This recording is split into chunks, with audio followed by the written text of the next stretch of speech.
उत्तर प्रदेश में कोडीन युक्त cough syrup तस्करी के मामले में डीजीपी राजीव कृष्ण और एडीजी एसटीएफ अमिताभ यश के निर्देशन में एसटीएफ ने बड़ी कार्रवाई की है। एसटीएफ ने बर्खास्त सिपाही आलोक सिंह और अमित सिंह टाटा के खिलाफ चार्जशीट दाखिल कर दी है।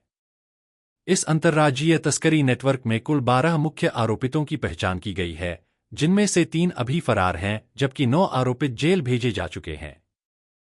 एनडीपीएस एक्ट समेत कई गंभीर धाराओं में दाखिल की गई करीब 40,000 पन्नों की चार्जशीट में वर्ष 2019 से 2024 तक फैले लगभग 900 करोड़ रुपए के काले कारोबार का खुलासा किया गया है।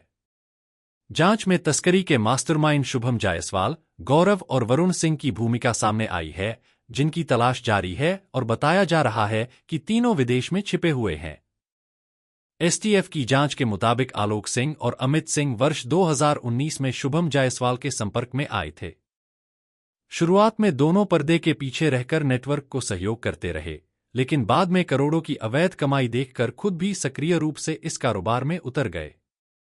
जांच एजेंसियों को यह भी पता चला कि जिन दवाओं की खरीद कागजों में दिखाई गई, उनकी एक भी बोतल मेडिकल स्टोर तक नहीं पहुंची।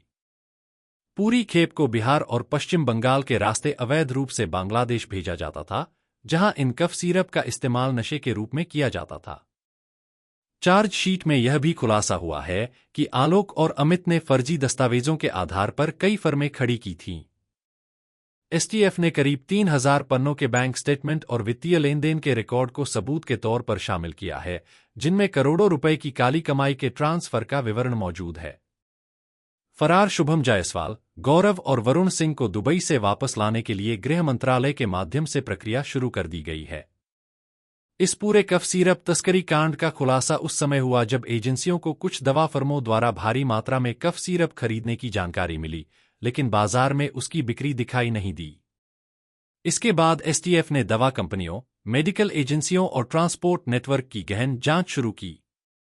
जांच में सामने आया कि फर्जी बिलों और कागजी बिक्री के जरिए दवाओं की खेप अलग अलग राज्यों तक पहुंचाई जाती थी और फिर सीमावर्ती इलाकों के रास्ते बांग्लादेश भेज दी जाती थी।